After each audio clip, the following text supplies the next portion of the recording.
پھر اسی دوران آسمان پر چھوٹے چھوٹے پرندے نمودار ہوئے۔ یہ ایسے پرندے تھے جنہیں اس سے پہلے عربوں نے اس علاقے میں کبھی نہیں دیکھا تھا، اور ان سارے پرندوں کی چونچ میں چھوٹی چھوٹی کنکریاں تھیں۔ جیسے ہی یہ پرندے ابراہہ کی فوج کے اوپر سے گزرے تو ان پرندوں نے وہ کنکریاں ابراہہ کی فوج پر گرانا شروع کیا۔ یہ کنکریاں اتنی تیز رفتاری کے ساتھ ابراہہ کی فوج پر گری کہ جیسے ہی یہ کنکری کسی سپاہی کے جسم پر لگتی تو پورے جسم کو چیرتی ہوئی دوسری طرف سے نکل جاتی۔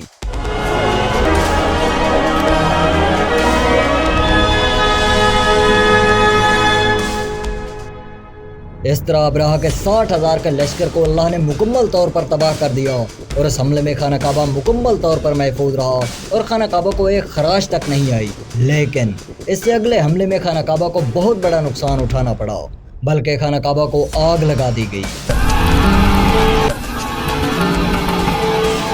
اور خانہ کعبہ پر یہ دوسرا حملہ کسی کرسچن یا غیر مسلم نے نہیں کیا تھا، بلکہ خود مسلمانوں نے کیا تھا۔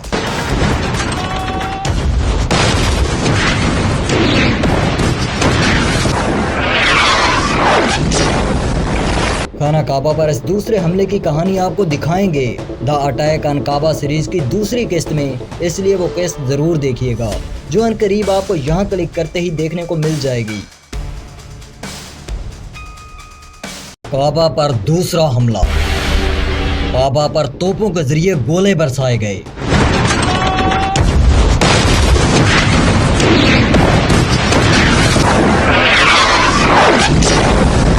اور پھر کعبہ کو آگ لگا دی گئی۔ لیکن عجیب بات یہ ہے کہ کعبہ پر یہ دوسرا حملہ خود مسلمانوں نے کیا تھا۔ اللہ اکبر! یزید کے بادشاہ بنتے ہی مسلمانوں پر ظلم کے پہاڑ کھڑے کر دیے گئے، جس میں سب سے بڑا ظلم یہ ہوا کہ کربلا کے میدان میں آل رسول کو شہید کر دیا گیا۔ امام حسین کی شہادت کے بعد یزیدی حکومت کے خلاف پروٹیسٹ ہونے لگے، خاص طور پر مدینہ میں یزید کے ظلم کے خلاف بغاوت ہوئی۔ مدینہ جہاں اس وقت بڑی تعداد میں صحابہ کرام آباد تھے اور وہ یزید کے ظلم کے سخت خلاف تھے۔ یزید نے ایک ظلم کے بعد دوسرا ظلم یہ کیا کہ اس نے کربلا کے واقعے کے بعد مدینہ کے صحابہ کرام کو بھی طاقت کے زور پر چپ کرانے کا فیصلہ کیا۔ یزید نے اپنی فوج کو مدینے پر حملے کا حکم دے دیا۔ مدینہ کے لوگوں نے مدینہ کے اطراف میں ایک بار پھر سے اسی طرح خندق کھود لی جس طرح اس سے کئی سال پہلے رسول اللہ صلی اللہ علیہ وسلم کے دور میں کفار مکہ سے بچنے کے لیے کھودی گئی تھی۔ لیکن فرق صرف اتنا تھا کہ وہ خندق مسلمانوں کو کفار سے بچانے کے لیے کھودی گئی تھی، لیکن یہ خندق مدینہ کے مسلمانوں کو مسلمانوں سے بچانے کے لیے کھودی گئی تھی۔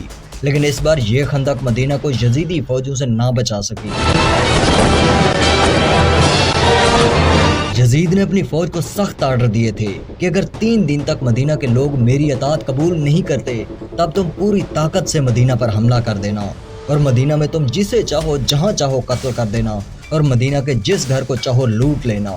ظاہر ہے مدینہ کے صحابہ کرام نے یزید جیسے ظالم کی اطاعت قبول نہیں کی، سو یزید کی فوج نے پوری طاقت کے ساتھ مدینہ پر حملہ کیا۔ ان گنت صحابہ کرام اور ان کی اولادوں کو یزید کے حکم پر شہید کر دیا گیا۔ مدینہ کے بہت سے گھروں کو لوٹنے کے بعد انہیں مکمل طور پر مسمار کر دیا گیا، بلکہ کچھ روایات میں تو یہاں تک آتا ہے کہ یزیدی فوج نے مدینہ کی مسلمان خواتین کو درندگی کا نشانہ تک بنایا۔ یزید کے اس حملے میں مدینہ مکمل طور پر تو نہیں، لیکن مدینہ کا بہت بڑا حصہ مسمار اور ویران کر دیا گیا۔ اس حملے میں مدینہ کے کچھ لوگ جان بچا کر مکہ کی طرف نکل گئے۔ اس وقت مکہ میں مشہور صحابی عبداللہ بن زبیر کی حکومت تھی، جو مسلمانوں کے پہلے خلیفہ حضرت ابوبکر کے نواسے اور حضرت اسماء کے بیٹے تھے، جو یزید کے ظلم اور یزیدی حکومت کے سب سے زیادہ خلاف تھے۔ مدینہ میں بڑے پیمانے پر تباہی مچانے کے بعد یزید نے اپنی فوج کو حکم دیا کہ وہ مکہ پر حملہ کرے۔ اگر عبداللہ بن زبیر میری اطاعت قبول کر لیں تو ٹھیک، ورنہ عبداللہ بن زبیر کو مکہ میں قتل کر دیا جائے۔ یزید کی طرف سے حکم ملتے ہی یزیدی فوج مدینہ سے مکہ پر حملے کے لیے روانہ ہوئی۔ ظاہر ہے عبداللہ بن زبیر ایک بڑے صحابی تھے اور اس نے یزید جیسے ظالم کی اطاعت نہیں کی۔ اس پر یزیدی فوج نے پوری طاقت کے ساتھ مکہ پر حملہ کیا۔ عبداللہ بن زبیر اور اس کے حامیوں نے ڈٹ کر یزیدی فوج کا مقابلہ کیا۔ کئی دن کی جنگ کے بعد بھی یزیدی فوج عبداللہ بن زبیر کو مارنے اور مکہ پر قبضہ کرنے میں ناکام رہی۔ یزیدی فوج نے جب یہ دیکھا کہ تلوار کے زور پر عبداللہ بن زبیر کو ہرانا امپاسبل ہے تو اس نے ایک نیا پلان بنایا۔ یزید کی فوج نے مکہ کے قریب اپنی منجنیقیں نصب کیں اور پورے مکہ شہر پر بڑے بڑے پتھر گرانا اور جلتے ہوئے گولے گرانا شروع کر دیے۔ اس زمانے کی جنگوں میں منجنیقیں یہی کردار ادا کرتی تھیں جو آج کل کی جنگوں میں خطرناک میزائل کرتے ہیں۔ یزید کی طرف سے پھینکے گئے یہ بڑے بڑے پتھر کعبہ کو بھی لگے اور اس بمباری کی وجہ سے کعبہ کافی ڈیمیج ہوا۔ یزیدی فوج نے مسلمانوں کے کیمپس پر جلتے ہوئے تیر فائر کیے اور جلتے ہوئے تیروں کی وجہ سے مسلمانوں کے کیمپس میں آگ لگ گئی۔ مسلمانوں کی پوری کوشش کے باوجود بھی یہ آگ پھیلنے لگی اور آخر کار کعبہ تک پہنچ گئی۔ یوں تاریخ میں پہلی بار کعبہ جلنے لگا اور عبداللہ بن زبیر سمیت مکہ کے سارے مسلمان بے یار و مددگار کھڑے یہ منظر اپنی آنکھوں سے دیکھتے رہے۔ اس واقعے کے چند دن بعد اسی محاصرے کے دوران یزید اپنے ہیڈ کوارٹر دمشق میں مر گیا۔ یزید کی موت کی خبر جب مکہ میں اس کی فوج تک پہنچی تو یزیدی فوج مکہ کو فتح کیے بغیر اپنے ہیڈ کوارٹر دمشق میں واپس لوٹ گئی۔ یزیدی فوج جب مکہ کا محاصرہ چھوڑ کر واپس چلی گئی تو عبداللہ بن زبیر نے کچھ مدت کے لیے کعبہ کو ایسے ہی رہنے دیا تاکہ دنیا بھر کے مسلمان جب مکہ آئیں تو وہ یزید کے ظلم کو اپنی آنکھوں سے دیکھ لیں۔ اس واقعے کے بعد عبداللہ بن زبیر نے خانہ کعبہ کو دوبارہ تعمیر کیا۔ یزید کی موت کے بعد اس کے بیٹے معاویہ نے خلافت سے دستبرداری کا اعلان کر دیا اور اس نے اعلان کیا کہ اب میں اپنے بعد کسی کو خلیفہ نامزد نہیں کروں گا، بلکہ جس طرح پہلے یعنی خلافت راشدہ میں خلیفہ منتخب کیا جاتا تھا ٹھیک اسی طرح مسلمان اب بھی اپنا خلیفہ خود منتخب کریں۔ یزید کی اس 3 سال اور چند ماہ کی حکومت میں مسلمانوں کی تاریخ کا سب سے بڑا ظلم ہوا۔ یزید کی اس حکومت میں 3 بڑے واقعات ہوئے۔ سب سے پہلے کربلا کے میدان میں آل رسول کی شہادت، پھر مدینہ پر حملہ اور صحابہ کرام کو شہید کرنا، اس کے بعد مکہ پر حملہ کر کے کعبہ کو آگ لگا دینا۔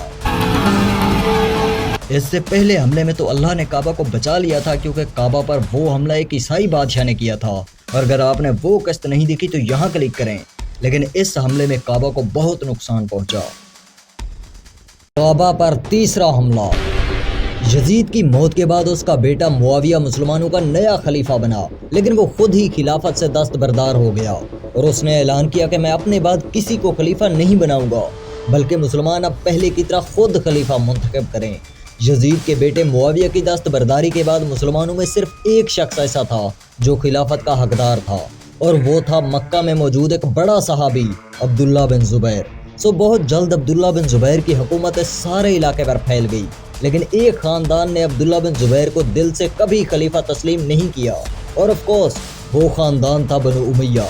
عبداللہ بن زبیر کی طاقت جب اپنے پیک پر پہنچی تو اسی دوران بنو امیہ خاندان نے اپنا ایک نیا بادشاہ چنا، عبد الملک۔ عبد الملک نے بادشاہ بنتے ہی ایک عجیب کام کیا جو اس سے پہلے کسی مسلم جنرل نے نہیں کیا تھا۔ عبد الملک نے بادشاہ بنتے ہی مسلمانوں کی سب سے بڑی دشمن رومن امپائر کی طرف دوستی کا ہاتھ بڑھایا، بلکہ رومن امپائر کی اطاعت قبول کر لی۔ عبد الملک رومن امپائر کو تاوان ادا کرنے لگے اور اس سے گڑ گڑا کر بھیک مانگنے لگے کہ پلیز ہم پر حملہ مت کرنا، ہماری دشمنی تمہاری رومن امپائر سے نہیں بلکہ مسلمانوں کے خلیفہ شیر مکہ صحابی رسول اور نواسہ ابوبکر صدیق عبداللہ بن زبیر سے ہے۔ رومن امپائر کا شہنشاہ بھی اچھے سے جانتا تھا کہ اگر عبداللہ بن زبیر کی حکومت آ گئی تو یہ بچی کچی رومن امپائر بھی ختم ہو جائے گی۔ عبداللہ بن زبیر حضرت عمر کی طرح کے خلیفہ ہوں گے۔ ویسے حضرت عمر نے رومن امپائر کا خاتمہ کس طرح کیا تھا ہم اپنی اس ویڈیو میں اچھے سے ایکسپلین کر چکے ہیں، یا پھر آپ اس آئی بٹن پر کلک کر کے بھی وہ ویڈیو دیکھ سکتے ہیں۔ رومن امپائر سے ڈیل کرنے کے بعد عبد الملک عبداللہ بن زبیر کی خلافت کی طرف متوجہ ہوئے اور عبداللہ بن زبیر کی خلافت میں سب سے پہلا حملہ عراق پر کیا۔ کئی جنگوں کے بعد عبد الملک نے عبداللہ بن زبیر سے یہ سارا علاقہ چھین لیا۔ اب عبد الملک بھی یہ سمجھ چکا تھا کہ اب مکہ پر حملہ کر کے عبداللہ بن زبیر کی خلافت کو ہمیشہ کے لیے ختم کرنے کا وقت آ چکا ہے۔ عبد الملک نے اپنے ایک جنرل کو یہ کام سونپا کہ مکہ پر حملہ کر کے عبداللہ بن زبیر کو مار دو، اور جس جنرل کو یہ کام سونپا گیا اسے آپ اچھے سے جانتے ہوں گے۔ عبد الملک کے اس ظالم جنرل کا نام تھا حجاج بن یوسف۔ حجاج بن یوسف نے اموی خلافت کی فوج کے ساتھ پوری طاقت سے مکہ پر حملہ کیا۔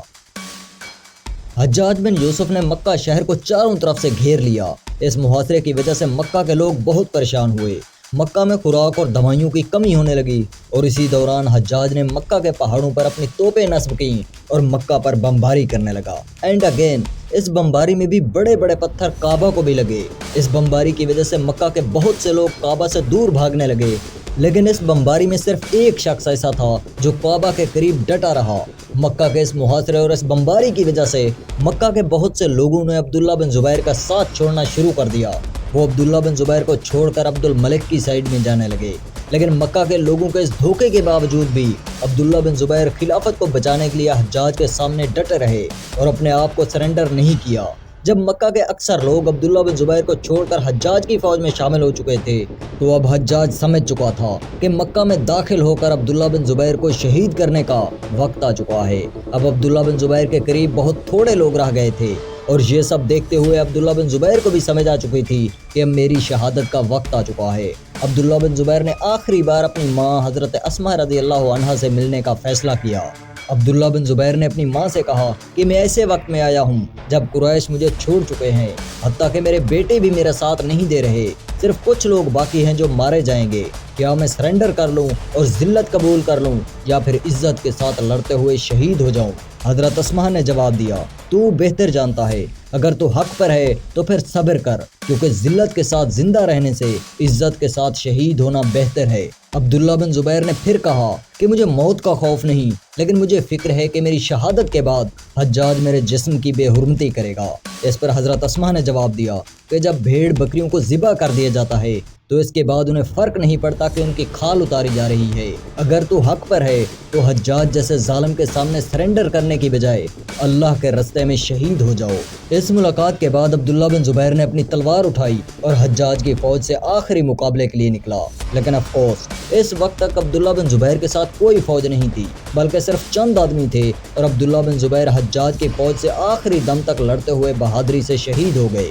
عبداللہ بن زبیر جیسے بڑے صحابی کو شہید کرنے کے بعد بھی حجاج کا غصہ ٹھنڈا نہیں ہوا۔ اس نے عبداللہ بن زبیر کا سر کاٹ کر بادشاہ عبد الملک کو بھیج دیا اور عبداللہ بن زبیر کے جسم مبارک کو مکہ کے چوراہے پر لٹکا دیا۔ اس کے بعد عبداللہ بن زبیر کی ماں حضرت اسماء رضی اللہ عنہا کو مکہ کے چوراہے پر عبداللہ بن زبیر کی لاش کے سامنے لایا گیا اور حجاج نے فاتحانہ انداز میں کہا کہ دیکھو میں نے تمہارے بیٹے کا کیا حال کر دیا۔ اس پر حضرت اسماء نے جواب دیا کہ بالکل، تم نے میرے بیٹے کی زندگی تباہ کر دی اور اس نے تمہاری آخرت تباہ کر دی۔ اس طرح جو خلافت پہلے خلیفہ حضرت ابوبکر سے شروع ہوئی وہ آج انہی کے نواسے عبداللہ بن زبیر کی شہادت کے ساتھ ختم ہو گئی۔ حجاج نے پورے مکہ شہر پر اندھا دھند بمباری کی تھی، اس لیے کچھ بڑے بڑے پتھر کعبہ کو بھی لگے۔ اس بمباری کی وجہ سے کعبہ کی چھت اور دیواروں میں شگاف پڑ گئے تھے۔ عبداللہ بن زبیر کو شہید کرنے کے بعد حجاج نے کعبہ کو گرا کر دوبارہ تعمیر کیا اور آج تک کعبہ اسی سٹائل میں بنا ہوا ہے۔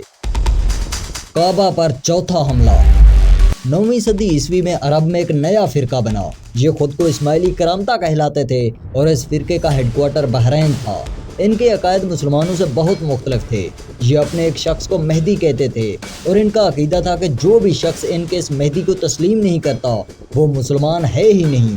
یہ فرقہ حج جیسے مقدس فریضے کو بھی شرک کہتا تھا، لیکن آف کورس اس دور کے مسلمانوں نے ان کے جھوٹے مہدی کو تسلیم نہیں کیا، سو انہوں نے مسلمانوں کو سبق سکھانے کے لیے 930 عیسوی میں حج کے دنوں میں مکہ پر حملہ کیا۔